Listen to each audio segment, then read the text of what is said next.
Your two bunnies are in their pen in the other room sleeping.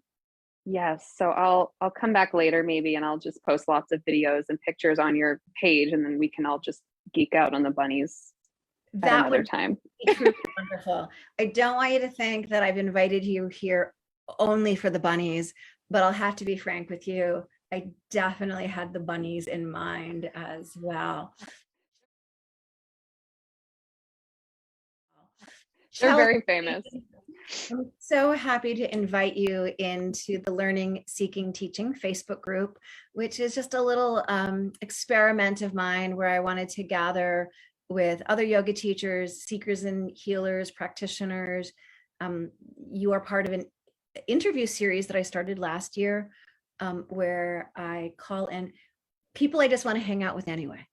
And who are doing work that I love and am inspired by and believe in. And so to that end, I'd love to introduce you. Does that feel okay? Feels great. Yes, thank you.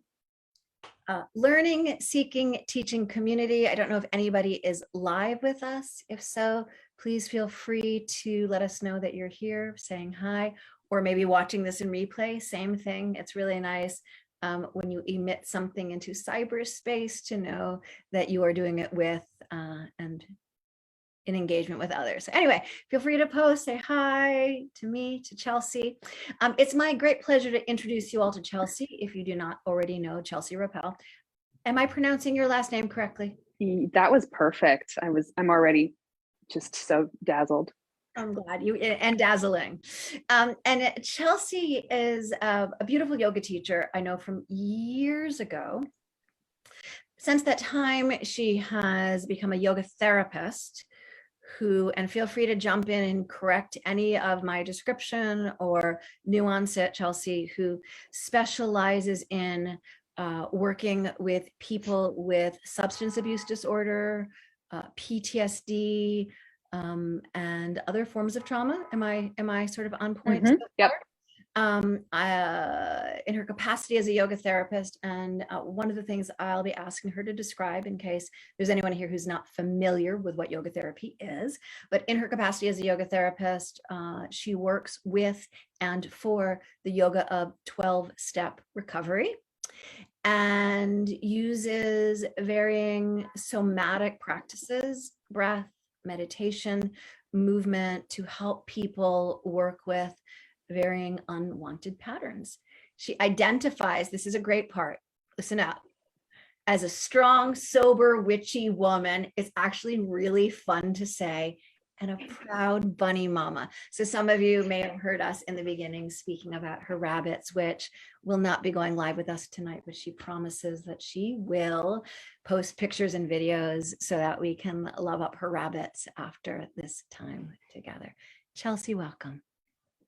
Thank you, Juliana. It's so good to be here with you. I just feel like no time has gone by since I've last been in your class and walked past you on our way to classes and at the yoga room studio in New York. And I'm just so tickled. And the bunnies are too. They can't express it right now. So it's been quite some time since we've connected. And yet it doesn't surprise me at all that you would have taken your work into such an important and sacred direction. Where along the way did you realize that you wanted to step into being a yoga therapist? And would you give us your definition of yoga therapeutics, or what you feel to be the textbook definition of yoga therapeutics, if you feel there is such a one? Absolutely. It's funny because if you go to the yoga therapy website, the International Association of Yoga Therapists, there are many different definitions. I think all of the yoga therapists were still trying to codify and put into words what this thing is. But the way I see it, it's if you were to go to a psychotherapist to do talk therapy, or if you were going to go to an art therapist, you would be using art as the medium versus talking with a psychotherapist. If you go to a dance therapist, you'll be using dance. And with yoga therapy, we're using yoga, asana, movement, meditation, breath work to enhance and be on our healing journey in a different way. So the way I see it, whereas talk therapy, psychotherapy, which I love and have benefited from many times, would really use say everything from the neck up, where we're telling our story and our beliefs, and we're really using that part of our brains. The yoga therapy is really the bottom up, the body, kind of from the neck down, and really integrating that piece. So I can tell you that when I knew I wanted to be a yoga therapist, it was, of course, because of a wonderful yoga teacher, yoga therapist who was mentoring me and working with me. And it was I had been sober and working a recovery program for about a year at that point, which is when I was living in New York City in Queens, and where I met you. And I remember my dear, dear teacher, mentor, Janice Gates, was teaching a yoga therapy certification program back out in California. And I had almost no money, but she was so beautiful. And she just said, just please come. And, she really believed in me. So I came on a 10-day retreat, and we were learning about the nervous system, and learning about the idea of the nervous system being stuck on in a fight or flight pattern, or being stuck off in like a freeze shutdown pattern, and how to work with that to regulate that through yoga. And I remember also, like, I'm doing that at the same time through getting sober and learning how to deal with my nervous system without substances. And I just remember also thinking, wow, this yoga philosophy stuff mimics so much the 12 step and the recovery stuff. And it's just this perfect kind of synchronistic journey. And I thought, I'm going to do this. I'm this recovery thing and this yoga thing, they're just the same, and they work so well together, and I'm going to do something about that. So it just, all the lights went off, and that was in 2015. Yeah. 2015. Mm-hmm. And how soon after that did you start to work with persons in recovery? It's a good question. Well, I worked with myself first, being a person in recovery and really using myself. I think we're the best students and teachers for our own selves. And I was fortunate to get to study at this university out here in California to be a drug and alcohol counselor. And I kind of knew that if I wanted to work in this world, I needed to go to the institutions that were doing this work. So I studied to be a drug and alcohol counselor. I got my first job doing that in 2018. And I was doing the counseling work, and I was enjoying that. It was at a residential treatment center. And I realized, okay, this is great, but this is more of the head piece. This is more of the brain thinking counseling piece. I really need to find a way to integrate. So I was lucky enough to have a supervisor that let me start to play and add the yoga and add the somatic piece, thinking, we don't know if anyone will like this or go for it. But people loved it and went for it. And so I'm still doing that today. So probably this is going on my 3rd year doing that. And it's beautiful. I'm so delighted. It's like, it doesn't feel like work at all. Yeah. I love that. I love that. I love that. If there is anyone listening who is wondering what that would look like, somebody comes in to work with you, what might a first session or a first day potentially look like, or what might the series of working with you look like? Well, it begins with, like any good relationship, getting to know somebody, getting to be curious about somebody and ask, listening, really using the tool of listening to get to know what are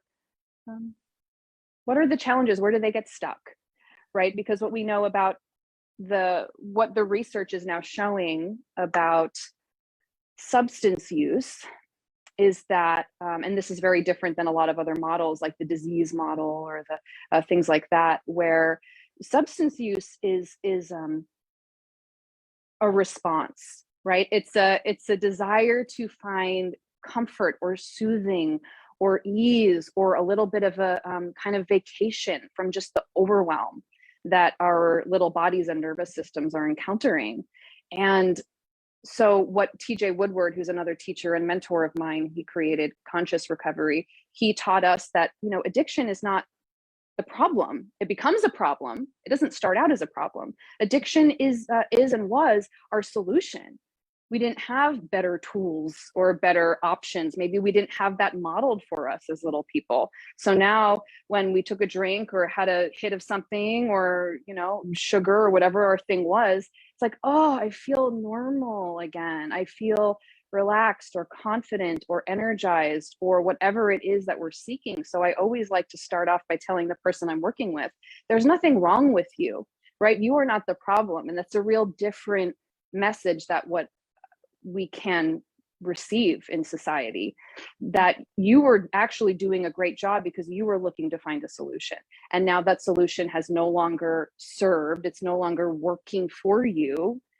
And how can we start to integrate and learn new tools that help you get to that place you wanted to go, to feel calm, to feel energized, to feel relaxed, to feel confident, to feel peace. And we can do that now, as we know, through yoga work and somatic work. So we sort of, I always love to ask people, what was your drug of choice doing for you?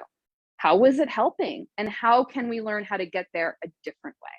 And then from getting to know that person, then we'll do, you know, a variety of exercises and try on different techniques and different tools. And it might involve movement, it might involve meditation, it might involve breath.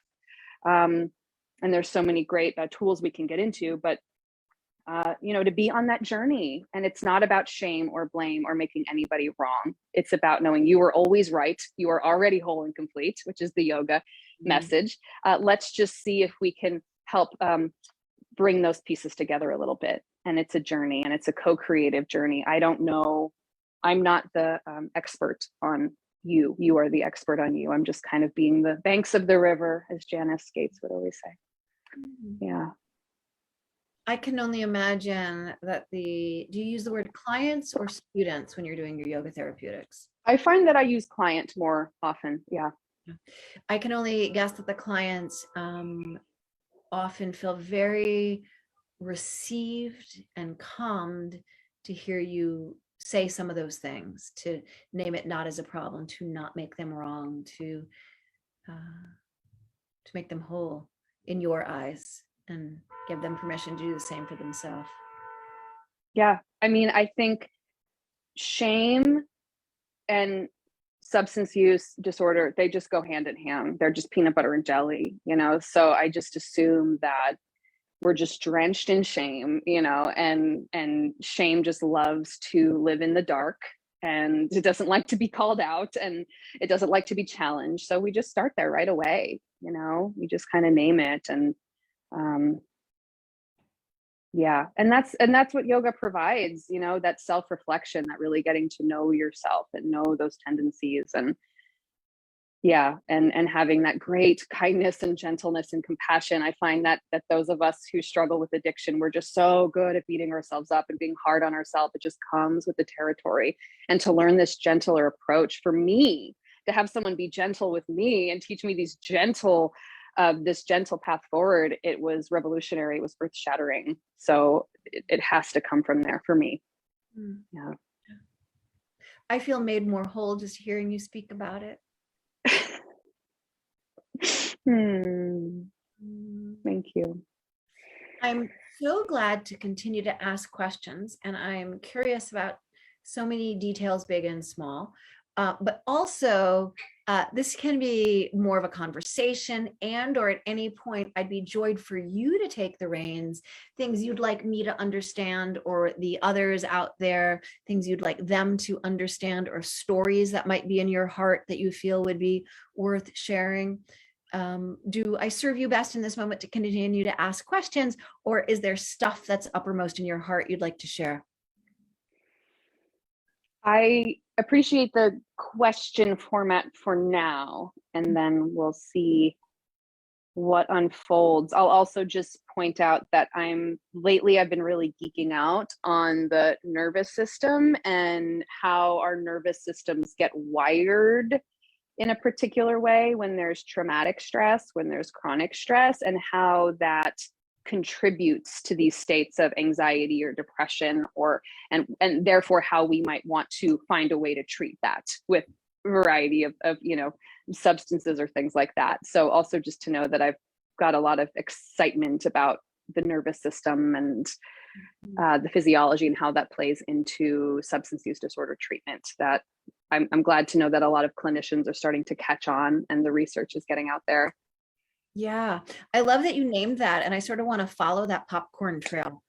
What in particular is interesting to you or getting you excited that you are understanding about the nervous system? It's so interesting. I just said I'm so excited about this topic, and now I'm like, "Ugh, what do I say? What's exciting?" Well, I will say that what was really a relief for me to learn about, again, along this line of you are not the problem, there's nothing wrong with you, you were simply doing the best you could and finding a solution for yourself, is that when we are experience trauma, right? And what I love, that the new definition of trauma that's really being more widely used is that trauma is not the event per se. It's not the thing that happened. It's not the car accident or the abuse or the neglect or the surgery that went bad. It's how your particular system and nervous system responded to that, or had the resiliency or the capacity to respond to that. Because if we have a system that's pretty resilient, and maybe we had a lot of safety growing up as little people, and we had a lot of people attuning to us as little people, so now we have a very resilient nervous system. If something scary happens to us, we can kind of bounce back. But if we did not have that safety, if we had more danger or fear in the environment, growing up as little people or as we were developing, when something scary or bad happens to us, we don't have that resiliency. It's not easy for us to bounce back, and therefore we might need to reach for a six-pack or something to just kind of calm ourselves down. But what happens is, because we don't have that resiliency in the nervous system, that flexibility to bounce back, to roll with, as we say in the 12-step program, to roll with life on life's terms, what happens is that traumatic stress gets stuck. It gets stuck somewhere in the body. And I'm sure as a yoga teacher, you must have witnessed this and experienced this several times, where you're in a pose and suddenly your tears are flowing out of your eyes, or you're in, all of a sudden, this happens to me, I'm like in a rage, when I'm doing a pose, or we're having these big feelings come up. And a lot of times it has nothing to do with what's actually happening, right? We're sort of touching on this stuck pieces. And if we have a really, a yoga teacher who's attuned to us, and you were always one of those people, whenever I went to your class, you're really in tune, we can really have that reinforcement that we're safe, that we're okay. And we can allow that thing that was stuck, maybe in the hip or the shoulder, to start to release. And we would call that in somatic work, this is discharging traumatic stress, versus I'm just going to hold it in and hold it down and not feel it, and I'll just get high and that'll make it go away. We can actually let this stress discharge, and then we can reintegrate it. And that creates, again, that resiliency comes back. So what happens with substances and addiction, it kind of contains that traumatic stress. It makes it so it's protected and it's safe and no one's going to hurt you, baby, and it's going to be okay. But that means that we never get to discharge that, all of that energy of being afraid or being terrorized or being grieving, right? So I'm not sure where I started with this and now where I ended up, but knowing that about the nervous system, that it's the nervous system's dysregulation that really can keep us stuck. And that's why so many people can get sober. But if they're not really working with this piece, if there's been trauma, we're just going to keep relapsing. We're just going to keep going back. We never really get unstuck or free. So that's where I love to come in and work with my students, my clients there, and see how we can get unstuck. And that only happens through the physiology, through the body, because it's no longer relevant per se to tell the story over and over again. It's something the body needs to unlock. Yeah. Mm-hmm. And you had referenced that this is some information that you're coming to know better or differently now. Did I understand that correctly? This information about the system? Yes. And so in your different knowing and relationship with this nervous system information, how do you find that's impacting or changing the way you're working with your clients? Oh, it's everything.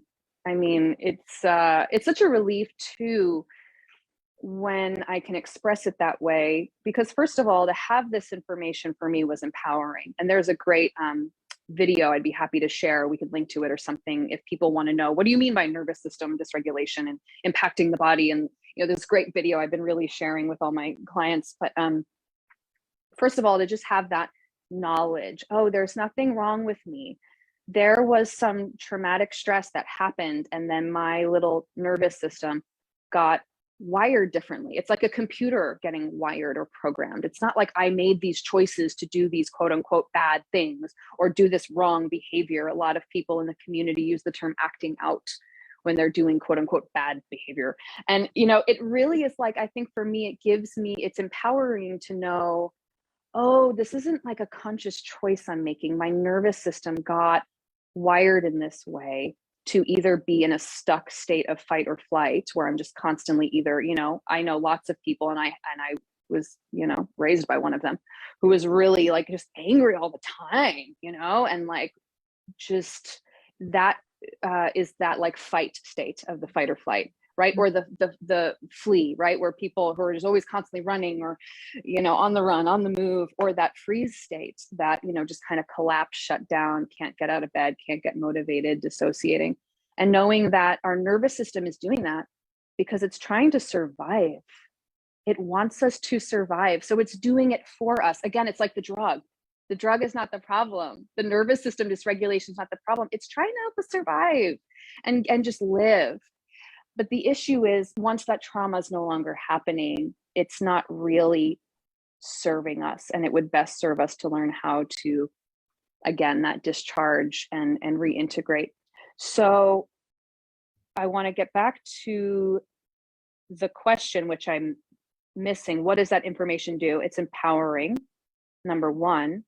It takes the shame out of it, number two. And then there's a pathway forward because we have tools. And I really want to note the work of the brilliant Peter Levine, who created somatic experiencing and wrote many, many wonderful books on what trauma is doing in the nervous system. So if anyone wants to get on board with Peter Levine's work, and Bessel van der Kolk, and Gabor Mate and Dr. Ariel Schwartz. And so what we're learning about,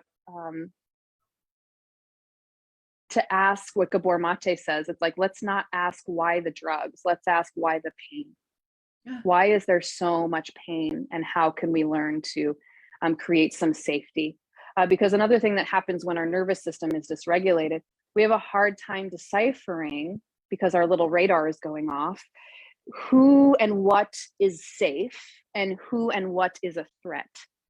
And that gets weird. So a lot of times I hear my clients or students say, I could be in a room full of people who I love and who love me and feel completely disconnected, right? So there's a safe situation and I feel unsafe in that situation, right? Or I'm at work and everything's going well, and suddenly I'm just so sad and I just feel so unsafe and I feel so unwell. So we're not finding safety where there's safety, and we're sensing threat where there might not be threat. So, and where I think yoga really comes in is we learn how to be in our body, first of all, because trauma takes us out of our body. We're not embodied anymore. So it gets us back in our body, but it also teaches us how to be safe in our body. So it starts to help us decipher, oh, this is actually safe. This is actually okay. I'm in a safe environment. So we always start with somatic work in just terms of how do we find safety. We can't discharge any traumatic stress unless we feel safe to do so. So that's number one. And the starting with that somatic piece, what would that look like? So we can even try a little bit if you want to. And this is again a somatic experiencing exercise where it's called orienting. So, and we do this in yoga all the time. We don't call it that, but it's orienting to the present moment, right? It's orienting because when there's traumatic stress, our bodies are still responding to something that maybe happened 20 years ago. It's not responding to what's here and now. So we learn to orient to, okay, maybe we can take a moment even here, and for anyone who's, on the interview, if we want to just pause for a moment, if we can do a practice, if you like, or find that meaningful, to just take a moment, right? We've been listening and learning and thinking for a while now. So I just invite anybody, and you, Juliana, and myself, to just find a comfortable seat, or just find a seat in general, and just check in with yourself. If you'd like to close your eyes, you can, and simply become aware of how you're doing in this moment, right? If you're feeling kind of energized, or if you're feeling kind of sleepy, or scattered, or focused, or agitated, or calm, right? Maybe this has brought up some memories for you, or some thoughts, or some ideas, or some feelings, and just taking a moment without any judgment to notice how you are in general. If you're holding your breath, or if it's shallow or choppy, or full and smooth. And then if there's anything you can do in your body to be 2% more comfortable, can make that adjustment. Let the shoulders loosen, let the fingers and toes loosen, let the breath be a little more fulfilling or satisfying.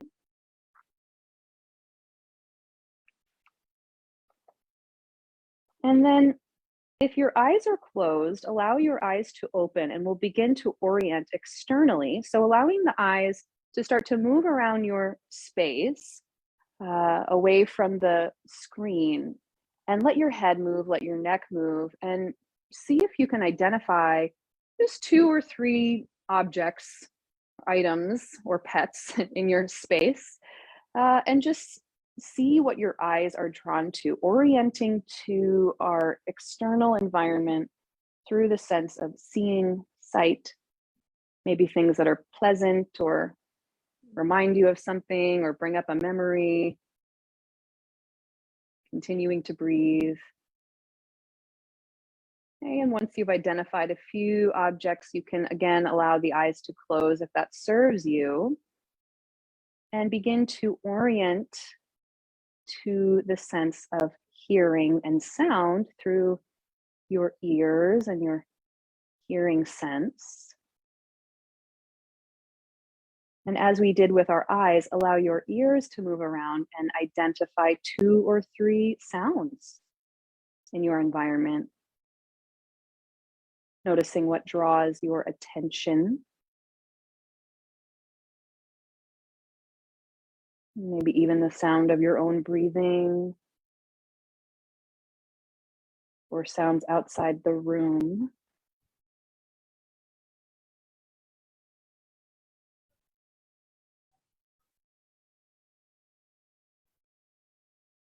And then once you've identified at least 2 or 3 sounds, let's shift to the sense of touch and feeling, allowing your hands to move around your space.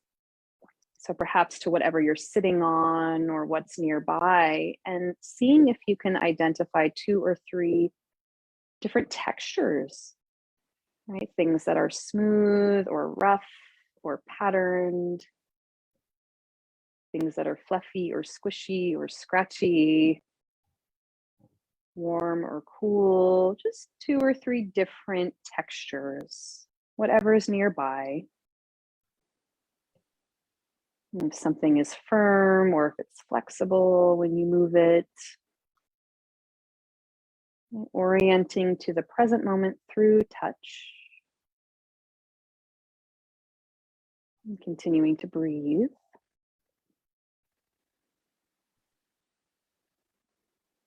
And then allowing your hands to settle once again as you shift your attention to this final orienting technique, which is internal, and shifting into your body.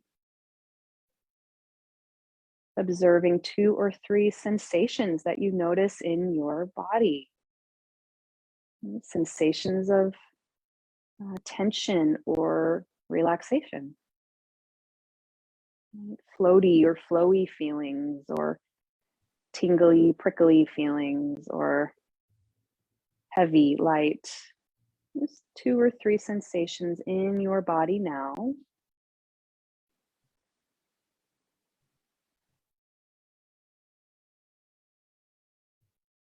Maybe rumbling for hunger or digesting if you've just eaten. And from here, we'll return to that initial question, how am I doing now? Am I more focused or more scattered? More clear or more foggy?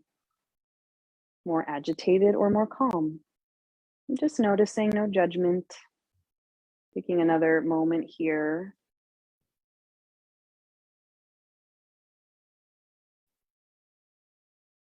And then whenever you are ready, you can allow your eyes to blink open if they've been closed, maybe twinkling your fingers and toes a bit, coming back into the space, into the interview.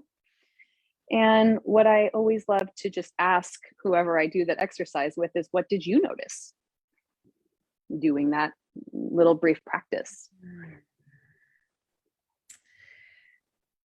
Well, I noticed some things in my environment.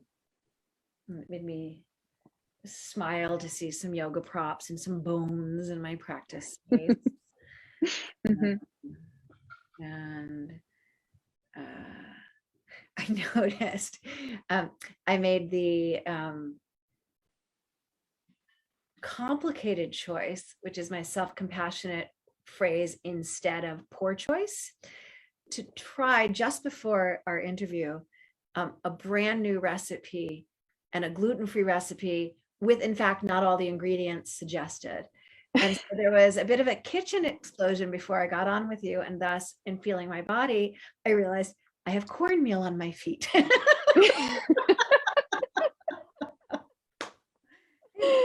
my feet. Yes. Yeah. Yes. It just brings us right into the moment, right? For better, for worse, right? Not right or wrong, just here in the moment, right? And that's precisely what orienting does. And what I would ask you, and also any listeners, is to notice which of those 4, we used 4 different senses. We used 3 which were external, sight, hearing, touch, and we used 1 that was internal, sensations in the body. So to ask anybody, which of those 4 was the more natural route? And I find that people are drawn to one or the other. And sometimes, especially if it has not been safe to be in your body, people will tell me, oh, no. Like, I loved looking around the room, but my body, not safe, right? Not an okay place. And then I'll say, okay, well, we'll just focus on sight now for a while. And that will be your homework, especially when you feel yourself becoming distressed. Or vice versa. Some people, especially if they have a tendency towards anxiety, they're so used to scanning the environment all the time, being hyper vigilant, that they say that actually, I didn't like that. I really loved to just touch the fabric of my sweater or the furriness of my puppy. And that brings a sense of safety. So I think it's really empowering also to get to choose which is the path of safety for me. So we'll start with things like that, just simple. And we might just do that for a minute every time we meet, and then build the capacity for presence, which, could take 10 years, but we start simple, hopefully not that long. And the rest of our lives. And then the whole rest of our lives and maybe additional lifetimes. So. So the people who seek you out or find their way to you, I'm realizing it is a 2-part question. How do they find you? And do they tend to be people who already have an interest in yoga? That's another really great question. So they find me, through the regular channels that we're used to in this day and age, through my website, through social media, through word of mouth.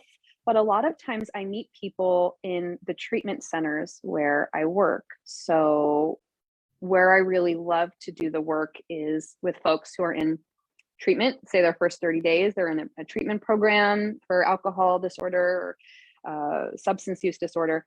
And I teach a couple different groups. So a lot of groups will do a different type of tool every week. So maybe we're learning orienting one week, and maybe we're learning meditation another week, and maybe we're learning mindful movement another week. And then people will sort of gravitate towards that or not. And it's really obvious, one or the other. And then the ones that gravitate, we develop a relationship, and there's opportunity to continue working with me, whether that's in my private practice one-on-one, or they join. I do 12-step yoga classes twice a month on Zoom, and that's really fun. And I find that, yes, they either have had some experience with yoga, or they've had an experience with meditation, or they've had some a dance background or a martial arts background, and they have already been inclined towards the body. And they hear what I'm talking about, and something lights up. I remember that. And it's such a relief sometimes, because I've done the 12 steps a few times, and I find there's a lot about that program that is meaningful to me. And then there's a lot that's not meaningful to me in that program, and others. And so it's really helpful to know that there are other pathways. And like what I do a fusion. So I integrate. I love the 12-step program, and I love my yoga, and I love my therapist, and I love my massage person. And, it's like, really, I always tell people, build a nest of love around you. There's not one right way to do this life thing, to do this recovery thing. So to have that permission. And also I teach them, the body, and I find this interesting, Juliana, I just learned about this through Dr. Ariel Schwartz. If there was a highway going between your brain and your body, it would be a 10-lane highway. And 3 of those lanes are going from the brain to the body. So that means 30% of the information being transferred between your brain and your body is from the top down, brain to body. Now, 7 of those lanes is from the bottom up, the body to the brain. So there is 70% of information from your body to your brain that if we don't include the body, we're only getting 30% of the pie. If we're only doing the cognitive approach, and we need the cognitive approach, but it's just a slice. So I always tell people that, so they have the information. And sometimes it's scary to go into the body when there's been trauma. So, we find the people to work with that make the most sense for us. And I love the people I work with so much. And I love, when there's that little light of recognition, like, oh, I love this work. Chelsea, how do I do more of this? Or maybe I'll send them some YouTube videos or different practitioners that are doing this work as well, or books or things like that. Yeah, but that really blew my mind when I learned how much information is being transmitted from the body to the brain. Yeah. That we're just missing if we're not doing a body-based practice. Yeah. So I feel, as I listen to you, that you've now described this, the practice you do in the clinical setting and in your one-on-one, and then you said, and once a month, if I understood correctly, and once a month, you do a yoga class that's the yoga of 12-step recovery. Did I understand that correct? Yes. And that's twice a month. It's actually tonight. I'm in California, so it's 6:30 for me, probably 9:30 in New York, so maybe too late. But twice a month, I do, on the first and third Thursday, it's the yoga of 12-step recovery meetings. And this is the work of Nikki Myers. I had the privilege of studying with her. She created the yoga of 12-step recovery community, and she teaches teachers. So if anyone on this Zoom call is interested in studying with her, she does great work. So you can go to y12sr.com and you'll see my meeting, but there's meetings all over the world, yoga 12-step meetings. And I love them because it's half a meeting. So I do an hour and a half. So it's 45 minutes of a meeting for anyone who's in a sober program, or who's just curious about sobriety and just wanting a community. And we always have a theme. So there's a little discussion, there's connection, and then there's 45 minutes of a gentle somatic yoga practice. And that's donation based. So people don't even need money to come do that. They can come join that anytime. And I'm also going to be starting to train other yoga teachers. My yoga therapist, Robin Gutt, and her stress management program, she teaches yoga therapists. So we're going to be adding an addiction and trauma piece, and that's going to be in March on a Sunday. So I could always see if there's an open invitation there for any of your students or people who are interested, who want to drop in. There's probably going to be a Zoom component. So anyone who wants to learn more, any practitioners or therapists or nurses that just want to know more about this body and this trauma piece. Yeah, that's great. And in fact, to that end, and before I ask this question, I want to precede it with the fact that no is an okay answer, that no is a sacred seed syllable here in this community. If you're willing, if you're willing, I would be so grateful if following this interview, if you would put a post in the group sharing your website, sharing, you've mentioned a video, teachers you think we should check out, books that would be worth our reading. If you'd be so kind as just to offer up your juiciest resources, bunny pictures too, of course, while you're at it. Of course. Does that feel okay? Absolutely. I'm so passionate to educate and to share this information because it's just lit me up. You know, I was a kid just growing up in a really stressful environment, you know, and like in a world that was also really hard and just trying to navigate the best I could. And I know how isolating it can feel and just feeling like you're the weird one. And I remember it took me so long to ask for help when I was struggling with addiction myself for so long in silence, pretending like everything was fine all the time. And then when I finally had the courage to say, hey, I need help, to a family member who's a really wonderful, really safe, wonderful person for me in my recovery, it was just the hugest relief. You know, and I know that the 12-step program is anonymous, and there are a lot of people that need to keep themselves anonymous for their safety and their program. And I value that. And please continue to do that if that's right for you. And for me, I needed role models. I needed to know that there were other people who were not anonymous, who were saying, hey, I'm getting sober. I've gotten sober. I've gotten clean. I also have recovered from an eating disorder. And I'm doing that, and I can do that, and you can do that too. And here are these tools, and let's do it together. I needed to find my people, and I needed to know there was nothing wrong with me and nothing bad with me. And we live in this wonderful day and age right now where you could be anything you want to be. You could be any gender you want to be, any sexuality you want to be, anything where you want to live, how you want to work. It's just like, for me, it's not, I don't want to live in the dark anymore, and I don't want to live in shame anymore. And and if you don't want to, you don't have to, you know, there's so many resources for you out there. So emphatically, yes, there will be many resources posed to your group. Yes, thank you. I celebrate. I want to take a peek and see if anybody has said hello or asked any questions. I just Great. You'll see my attention waiver, and I do not want you to think that I'm like checking my texts or something. So, let me see. We have Lynn here saying hi. Lynn Vittorio. Hi, Lynn. Angie Bloom. Angie, it's sweet to see you. Thank you for being here. Natalia Ochoa. Natalia, I love you. Hi. James Luke, who's greeting my cat as much as I. Hi, James. It's really sweet to have you here. Does anybody have a question for Chelsea, or a thought that you want to offer up? Do feel free to type a question in if you feel called, and of course, no pressure whatsoever. And while we give people a moment, if they have a question,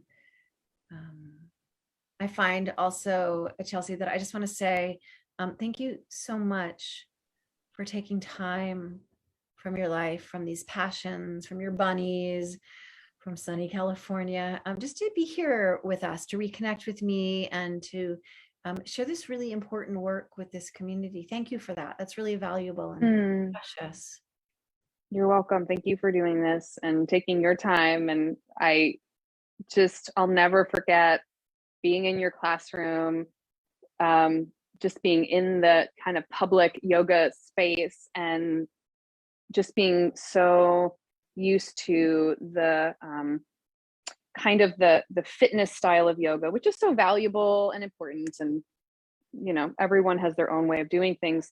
But stepping into your class, and it was a classroom. It was like a real classroom where people could ask questions, and you were telling stories, and you were talking about philosophy, and really integrated way of teaching. And it was so exciting to me. You were one of my mentors that really showed me it doesn't have to just be put your right foot here, put your left shoulder here, twist here. It's like, it's really a living practice. And it's about really learning and being curious about. And there are still things you taught me in that room that I'm still remembering to this day when I do a certain asana. And so you're one of those very inspiring people to me that showed me, yes, yoga can be a learning environment and a growing environment and an authentic environment. And so thank you so much. I'm really honored. Yeah. Thank you so much. That really touches my heart. Thank you. Those words are super sweet. I love how much love can be passed through any medium. And I love how much love can be passed through Zoom. It's amazing. Who knew? Not me, sister. Not me. Not until Friday, March 13th, 2020. Wow. So I'm taking a peek to see Lynn Vittorio. And Lynn, if I am mispronouncing your last name, I would so wish to want to say your last name beautifully and correctly. So you could always give me guidance if that felt right. You said it correctly. That's actually my aunt, and she has just really helped me so much. She's been one of those people that was so pivotal, just helping me. And actually, I was living in her living room on her futon sofa in Astoria, down the street from the yoga room, which is why I was even there to begin with, to meet you and to work there. So she had a big role in me just getting sober, staying sober, showing me the path, and letting me crash in her living room for a year. Well, then bless you. Yeah. She's written that you are an inspiration to her and that you have inspired her to be more adventurous, brave, and creative. I feel the same about Chelsea Lynn. And then Gervici White. Gervais is noting that you are an amazing person. Indeed. Good to see you. Glad you're here. And now Lynn saying that it was the best year ever. I liked it too, Lynn, because it meant I got to meet Chelsea and encounter her incredible luminous warmth. You have such a bright light, Chelsea, such a bright light. I'm just like, my love cup is getting filled up right now. It's just so needed. Thank you so much, everybody. Thanks, Julianna. I'm just like, I'm just going to like nestle into it and enjoy it and soak it up. And yeah. Good. I'm glad you're getting your love cup. Oh, do you see the kitty behind me? Little tail. I did. A little stretch there. I saw a big stretch. That's Chiku. Hello, Chiku. Chiku, that's Chelsea. Chelsea, that's Chiku. She's not allowing us to see her rabbits this evening, but we'll catch up with them later. Is there anything, Chelsea, during the remainder of our time that you wish people differently better understood about addiction, that you wish people differently better understood about yoga, or anything else that might be uppermost in your heart to want to share? I'll say what I'm enjoying lately for my own self and my own practice and my own teaching, which is really inspired by Dr. Ariel Schwartz, who's a somatic therapist, but also a yoga teacher. She's got a lot of great stuff on YouTube too. When there's trauma in the nervous system, dysfunction in the nervous system, one thing that gets, and I want to say if this is in general or more developmentally, meaning early childhood trauma, I don't remember. I'll have to check my notes later. But the part of the brain that is responsible for being able to dream, being able to imagine possibilities, is a little bit like dim. That part of the brain just gets a little dim. So it's really hard, especially at the beginning, to imagine that something else is possible. And I remember thinking that when I got sober, I didn't know if I could actually do it. I didn't know if it was actually possible. I just sort of was willing to trust the people that said it was and followed along. And I'm happy to say it is possible. And it is really true to just be so happy and living my best life sober. But at the beginning, it was really hard to imagine that something else was possible. Mhm. And it's true, it's actually that part of the brain is just a little dimmer, and it takes time as we work through our trauma. So what I've been really enjoying in my yoga practice, and maybe anyone that practices yoga or teaches yoga might want to play with this a little bit, is starting to do more intuitive movement, right? So we go into, say, a familiar pose. What's a familiar pose to, like, warrior two, for example? And rather than, okay, I know I put my foot here and I put my knee here and I put my arm here, and this is what warrior two looks like, which, Juliana, you don't teach this way, but to start to invite in, what would it be like if we let our arms move a little bit in a different direction? Or what would it be like to maybe not be at a 90-degree bend in my knee, but what would a little more of a straight leg? And what would it be like to move in and out of it? So to start to create these little intuitive movements to nurture that sense of possibility, to nurture that sense of play and what else is possible. Yes, I know that this pose, warrior two, looks like this, or downward dog looks like this. And this is what it means to do it perfectly and properly, versus, which mimics kind of a rigid nervous system that already has a hard time being resilient and moving between states, versus what would it be like to bend my knee a little bit, or play a little bit, or move my head a little bit. And so I've really been enjoying slowing down. And it was actually admittedly kind of hard for me, because I like to know what to expect, and I want to know how to make something perfect and how to, like, be that A+ student. But starting to build that flexibility and start to nurture that intuition, which is also something that gets shut off when we are in that addictive cycle. We're so cut off from our bodies, so cut off from our intuition. So starting to really nurture that with our movement practice, right? If I always,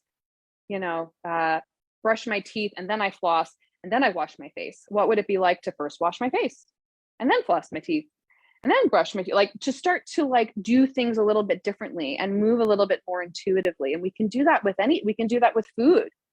What kind of food do I really want? Or is it only supposed to look like this?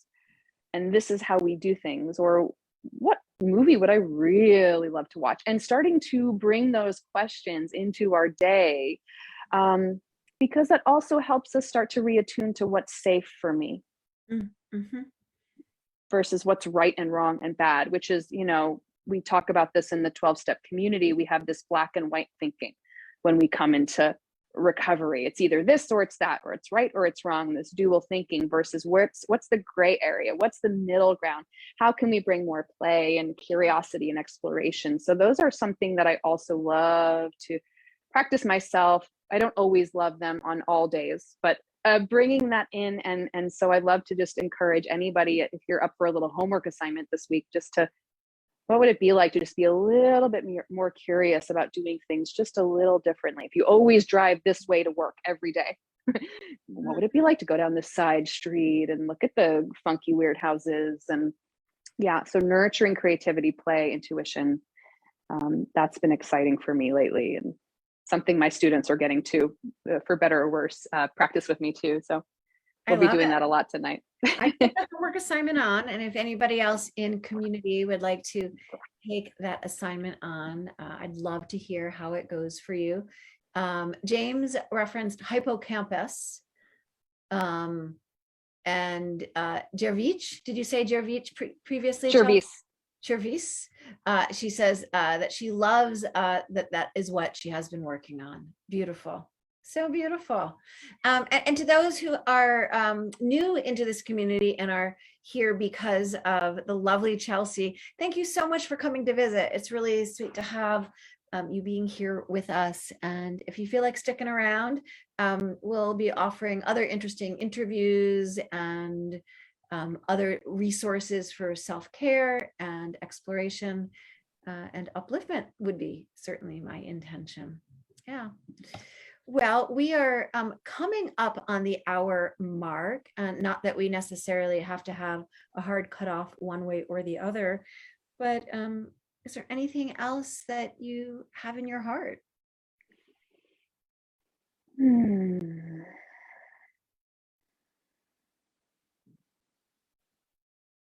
My heart feels so happy. I love talking about this.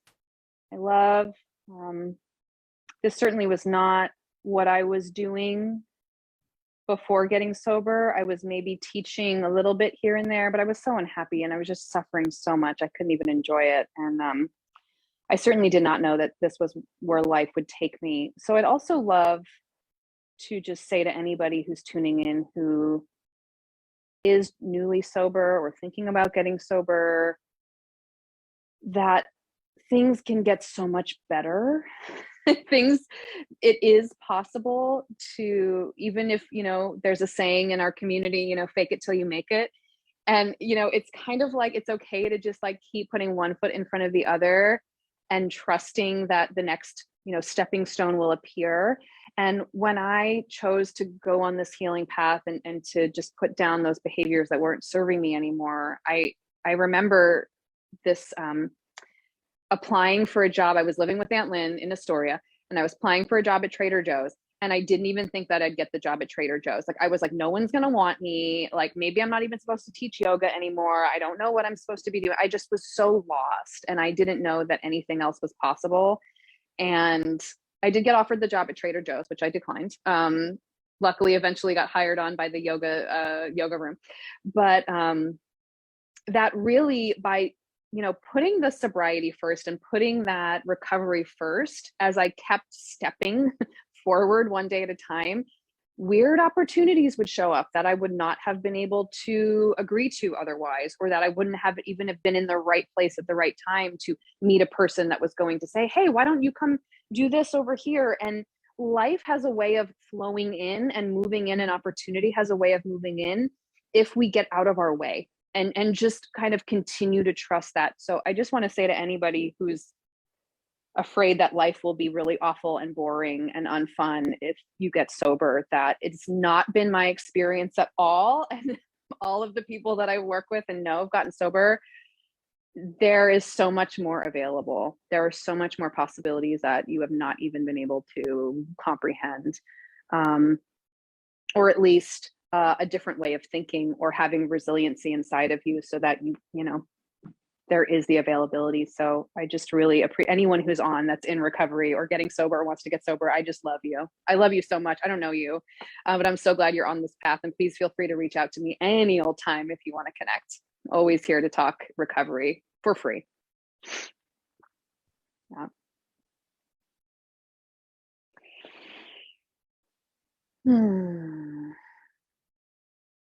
I'm so appreciating you. And not just like intellectual appreciating, like deep from my heart, from my body, feeling differently resourced from this time with you. Thank you, Juliana. That means so much. That means so much.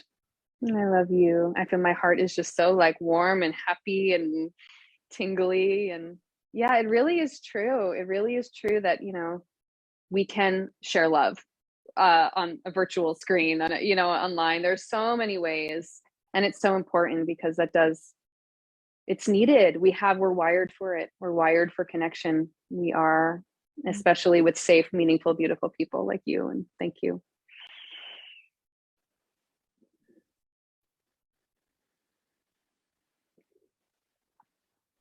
If we move toward conclusion, do you feel complete? I do. Yes. Thank you. I've really been enjoying asking that of people. Do you feel complete before pivoting? And I love how consent-based it feels. Yes. Yes. Yeah. I too feel complete. Yay for being complete. Yay for being complete. So good. So good to appreciate that when that happens, right? It's not always the case. So it's good to like, yeah, this is happening. Amen. Hallelujah. Yes, yes, yes. Jai, jai, jai. Jai, jai, jai. All right. Well, again, I love you. I'm so grateful you came to share your presence, your time, your wisdom, your warmth, as well as to anyone watching right now in live, or perhaps by the time Some of you get to this in replay. A thing that I love to do, Chelsea, a way that I have explored crafting sacred presence in this online format that I really like, I'll offer up if you're willing, is rather than that, for me, often awkward conclusion to a Zoom call where you're like shuffling for the button, or you feel like you're like slamming the door on someone because you closed the laptop, or I feel like I am anyway. But what I love doing is treating the red end meeting for all button like it's the flame of a candle, as the energy time together has been a candle lit. I'd love to take 3 breaths together if you're willing in community, whether in live or replay, you might choose to take 3 breaths with us and let that third and final exhale. I'll hit the end meeting for all button, and that will extinguish the vessel of this sacred time together. Are you willing? Oh, I'm not only am I willing, but I'm going to use that Oh, I in love that. all my meetings moving forward. So thank you for finding a less awkward and a more beautiful and more sacred way to do this. I'm going to borrow that and pass the torch, and hopefully more people are doing that way. I love that. It is yours to share. Yeah, and it feels very good to me. All right, so I have my finger on the red end meeting for all button. Inhaling for 1. Exhaling for 1. Inhaling for 2. Exhaling for 2. Inhaling for 3. Exhaling for 3.